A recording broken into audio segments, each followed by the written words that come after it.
Hi, I'm Leslie Ralph. I'm a psychologist at Counseling and Psych Services at the University of Arizona Campus Health.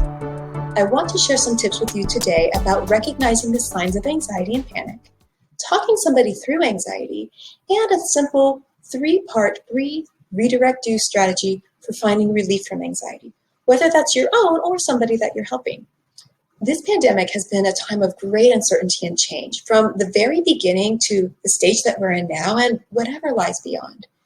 With so many unanswerable questions and changes that we've all been experiencing, it's only natural that any of us would be more susceptible to anxiety, even if we've never experienced it before. Now, while natural, anxiety can be scary, especially when there are so many health-related concerns on all of our minds. The symptoms of anxiety themselves can be scary, and they can feel dangerous. And when we're already in that mindset of paying attention to our body and thinking about our health, this can create a slippery slope of attention to the anxiety, building more anxiety and more severe and intense sensations. So that's why it's good to have a good idea of what anxiety even looks like, catching those symptoms early, and being able to ground yourself in the present moment, walk yourself through some very simple, concrete steps that can help you calm down and find relief. Of course, it's always a good idea to get any new or concerning physical symptom checked out by a medical professional, but even then, it helps to learn how to calm your body and your mind. Anxiety can be experienced as a spiral of thoughts, feelings, actions, and images. In an anxious moment, you might have thoughts of uncontrollable fear or impending danger, threat, uncertainty, instability, guilt, shame, even thoughts that you're dying. These fearful thoughts about what's happening, what will happen to you in the future, what others are thinking, and what all of this says about you can be accompanied by some pretty intense and scary physical symptoms.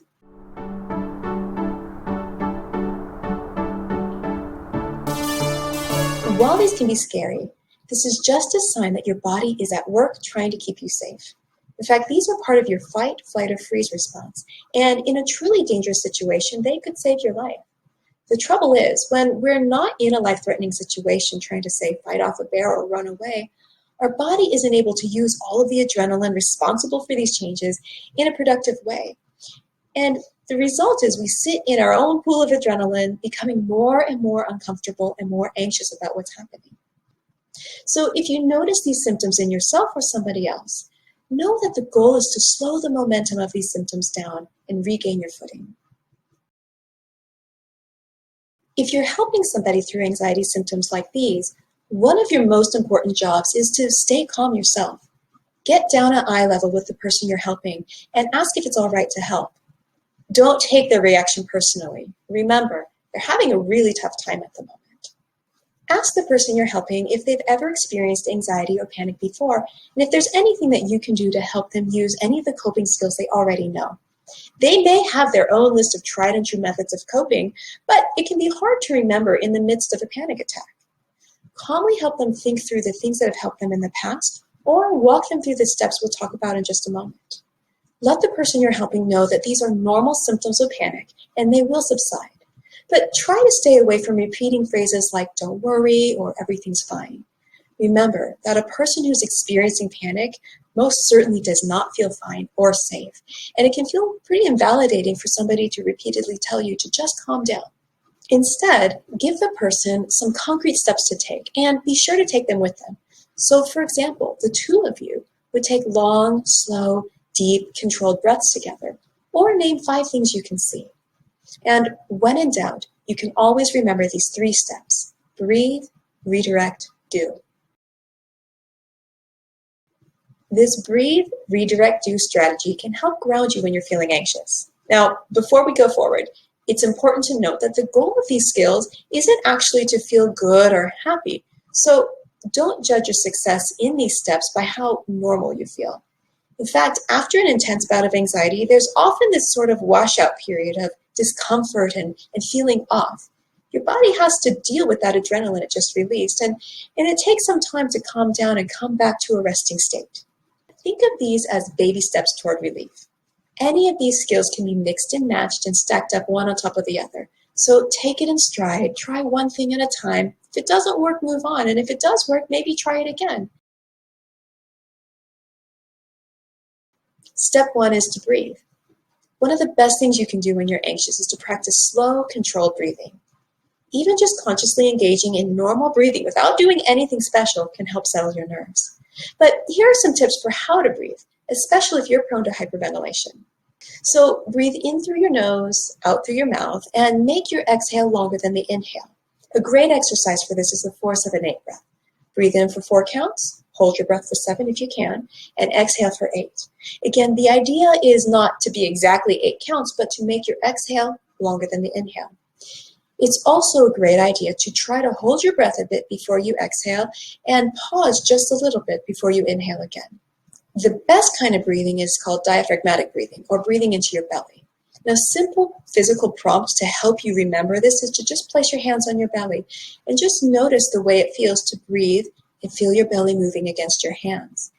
Now, when we're anxious, we can feel very tight, and this can be hard to do. So simply putting your hands behind your back and leaning back, kind of like you're relaxing at a pool, can be a great way to allow the air through.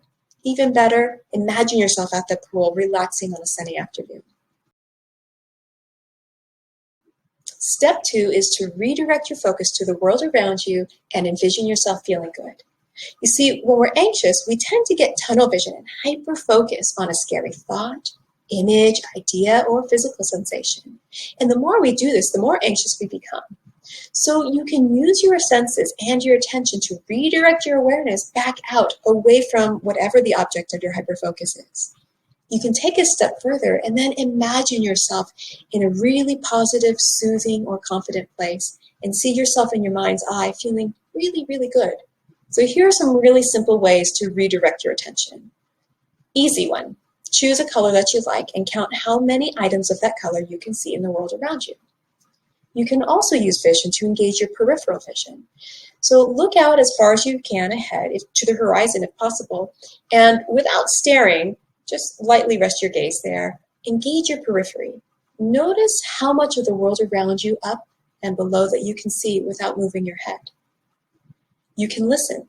Listen as far out as you can and name all the things that you can hear. You can use your sense of touch. So alternate between rubbing your hands together and then tensing and releasing your fists. This sensation of stimulating the nerves on your palms and tightening and releasing muscle groups can help bring about a sense of soothing. You can have fun with it. Count how many people around you are wearing a hat or wearing a U of A shirt or wearing a watch. Chew a piece of gum. Put on some music that really helps evoke the opposite emotion to whatever you're feeling when you're anxious. Or you can remind yourself of all the things that you're certain of. Things that you know for sure, like your name, date, your location at that moment, where you work, where you live, where you went to school. Any of these things can help ground us in a sense of certainty.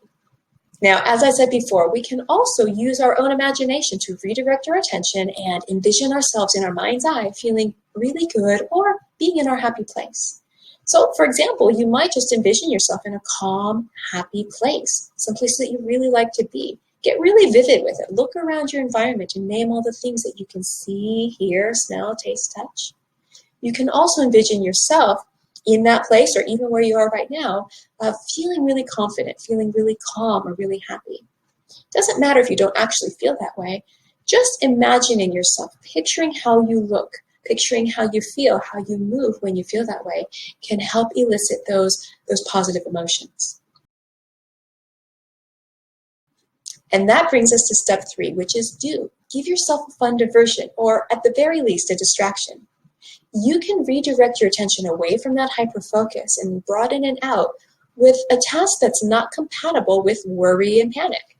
So simple things like a game of I Spy, or pull out a pen and paper and play tic-tac-toe, or boxes and dots, or hangman. Make a list of your top 10 favorite movies, restaurants, travel destinations, memories. You can plan your favorite recipe. Make a list of all the items you need and all the steps that you need to take. Really, anything can be a diversion as long as it's engaging. It's best if it elicits a positive or at least a neutral emotion, and it's not compatible with worry. So there you have it. Breathe, redirect, do. If nothing else, just remember that at those first signs of anxiety, or even if anxiety is at its peak, breathe, redirect attention, and do something that's not compatible with the anxiety.